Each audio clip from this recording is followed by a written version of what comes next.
All right, welcome to State Bank Stadium, home of the Tri-West Bruins, for tonight's matchup between the 3-1 Tri-West Bruins and the 2 Danville Warriors. It's a beautiful night for football, and this rivalry is sure to deliver a great contest. I'm John Spears, joined by Connor Ross and Lane Gibbs. We're going to get to our pregame show started tonight with a preview of the game. Lane, tell us a little bit about what we can expect tonight in this rivalry. No, yeah, definitely. Like you said, it's going to be a great night of football, great rivalry night. So Danville coming in here 2-2 on the season. And after opening season back-to-back losses, they've rebounded to defeat Anderson and Hamilton Heights, who was really good last year in football. The Warriors are led by Carter Ward at QB, but they also have a lot of pieces on offense, but they will look to exploit their weaknesses. On the other side of the ball, the Bruins are led by Jack Sorgi, who is on fire to start the season. Coming into the game, Sorgi has 1,192 yards already in 4 games with 13 touchdowns and only 2 picks. He spreads the ball around to his weapons, and his rushing attack is also very important. He also keeps the defense on their heels, and with that, the defensive side of the ball, the Bruins are only giving up 18.5 points per game this year. We know these games are always going to be tight, and especially coming in here tonight with rivalry night against Danville. But, I think it's going to be a great game tonight. Sun setting, slightly clouds, perfect weather out here. Let's have a great game tonight, boys. So now we're going to hand it to Connor here. Tell us about last week's game at Speedway. Okay, so we had the privilege to cover last week's Speedway game from Speedway High School. Gorgeous facility, by the way. So the Bruins, of course, took care of business. Close game at first. They sort of spread it out, though, later in the game. They won 63-21. The offense looked amazing. Jack threw 5 touchdowns, and 5 were caught by 5 different wide receivers, which is very good for this Bruins team. It's also worth noting that Cody Morgan came in and threw 2 touchdowns as well. Bruins played great defense as well. Interception by senior Nick Parsons. His first of his, I think, career. One adjustment that was made that I was very impressed with was Mason Mendenhall. His first game as our kickoff specialist, he just kicked touchbacks. Very good. Speedway, tough as I said at the start, and the Bruins sort of pulled away there and then won that game. Of course, tonight versus Danville, the final helmet game for some time. Just very entertaining, of course. Okay, so the Bruins are 3-1. Lane, we're going to send it over to you for the Fleece Performance Spotlight Player of the game from last week. Yeah, definitely. Our spotlight player of the game last week was Jack Sorgi. Like Connor said, he lit up the stat book going 22 for 34, 370 yards, and 5 touchdowns to 4 different receivers. So great job by Jack there, spreading the offense out and maximizing out the scoring opportunities. All right, yeah, that's going to take us into our predictions for the week. So, without further ado, our guest speaker for the night, coach of the boys basketball program, Coach Strine, welcome to the show. Hey, thanks for having me, guys. This is awesome. Great environment. Friday Night Lights, man, ain't nothing better other than a Friday night in the den and for basketball season. But thank you guys for having me. You guys are doing a great job with this show, man, and it's exciting to see you guys what this has turned into. So you guys are doing great. So Ready to get some game picks? Oh, absolutely. Let's do it. So let's start it. So Beech Grove, Monrovia, the first in-conference matchup tonight. Beech Grove comes in after a disappointing showing against Indian Creek last week, getting shut out 42-0. The high-flying Hornets were shut down early. Meanwhile, Monrovia took another tough loss, falling to Triton Central 24-21. The Bulldogs looked to find their magic they had against another bigger opponent, Kokomo, where they upset the Cats earlier this season. All right, I see this one as Beech Grove 24, Monrovia 12. I think it's too much offense from the Hornets. I do like Beech Grove too, but I'm taking them 20-17 in this one.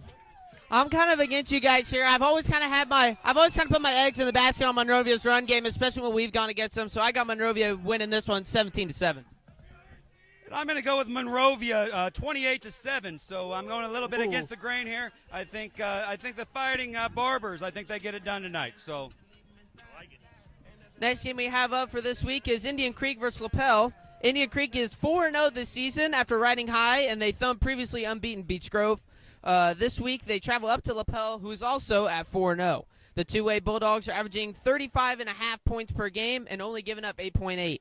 This is going to be a great matchup tonight, but I think I got Indian Creek. I think it's going to be a close one, but Indian Creek, they've had a lot of momentum this year. I went to the Hoosier Legends Summit here, got to talk to their coach a little bit. He's first-year coach. He's really confident in this team. I got Indian Creek 24-20. Yeah, I also got Indian Creek coming out on top here. I picked against them one too many times. I had Beech Grove beating them last week. I'm not going to get fooled again this week. I got Indian Creek in a tight one, 17-14. I'm taking Indian Creek as well, but I'm taking them 21-20. I think it'll be a good close game. So I'm going to go with Indian Creek here. I think Indian Creek's a very good football team. I actually have some inside information on Indian Creek. One of my best friends was a former quarterback there. His dad is actually in the Hall of Fame there. He was at the game last week. Told me they're a big physical team. I had them coming against LaPel, who I think is also a very good team in that two-way level. 24-21, and I will call the game of the week. Okay, now Speedway versus Triton Central. Speedway is 0-4 after another disappointing loss last week to the Bruins. But they had 21 points, which is a season high. They scored their first points in their new facility last week. Triton Central continues to run out 4-0. Leader in the Hoosier Legends Conference. I'm taking Triton Central 41-10. Yeah, I just see too much Triton Central in this one. Speedway plays their heart out, but they're young. They got a lot of growth still to go. I got Triton Central 34-8 over the Plugs. No, yeah, I agree. I got Triton Central, big win over here. I mean, we saw them when they came here to Tri-West. I mean, they got their guy back there in that backfield, number 36. I mean, he's just running through guys every time. So I got Triton Central with a big win here, 35-3. In college basketball, they call these bye games, where they just, this is one of those where, this is like the MEAC school taking on the SEC school. So this is my South Carolina State taking on LSU. I got Triton Central run away with this one, 49-7. Let's get that clock running and get home early, all right? And now our big game we've all been waiting for. It's Tri-West versus Danville, everybody. You got the school to the north at the intersection of 39 and 36, the white and crimson coming down here against our near and dear blue and gold. It's going to be a great game tonight. You got your leaders on both the teams. I mean, Drew Rector, 67.5 yards per game. This team doesn't pass a lot. They're a really run-heavy offense with Min Woo averaging already 81.8 yards a game through only 4. So I think it's going to be a close game. But I mean, we also have our offensive weapons. Carter Cummings, Braxton Fleece, Abe Hayes also on the other side of the ball has had a really great game. But so one thing I want to interject here real quick. These keys of the game for us.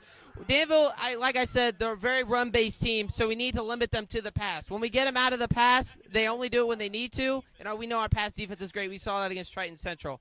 But our offense, we also saw this in the Triton Central game, this offense needs to be on point. We saw Sorgi in the second half kind of taper off, miss a couple passes here and there. It didn't really get great, and we came out with a loss there only by 3. But one thing I also want to point out, our defense is looking absolutely stellar. Jet Lawson had 2 sacks, couple pass deflections, great game against Triton Central. So if they can keep that up, this is going to be a close game. And one more thing, can we see a Jax Garver rebound? He missed the last week's Speedway game to a hamstring injury, but we saw in the Triton Central game, in that first quarter, he had already racked up over 100 yards on only 3 catches. Can we see that rebound from him? If we can get that, I got Tri-West winning this game 28-17. Awesome. Yeah, that was really well said, Lane. I think, whenever you get these two rivalry schools together, records go out the window. Guys are hyped. Some are going to be doing a little bit too much. Some are going to have to be picked up a little bit.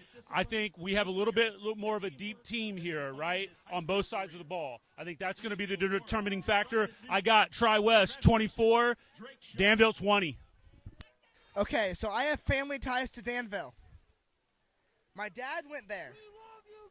My cousin went there. My cousin's going to be here tonight. He's going to be here, but he's going to sit in the Tri-West section, I think. I'm taking the Bruins 35-17. They're going to beat the Warriors and take the helmet for the final time. I've had the blessing to be involved in a lot of good rivalries in my time as a college basketball coach. I had VCU in Richmond, and I had American in Boston. I was in some really good ones. So when I tell you that there's a rivalry, I don't think this is one because I've never lost to Danville. I don't lose to Danville. Oh. And I sure as hell aren't starting tonight.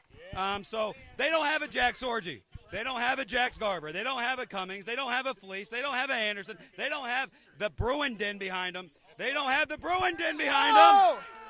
And so tonight I got the Tri-West Bruins 100, Danville 0. 100 to 0. 100 0. 100-0. All right. That is awesome. Well, that'll do it for us down here on the field, guys. We're going to shut it down here on the field and transition up to the booth. We'll be back with you here in a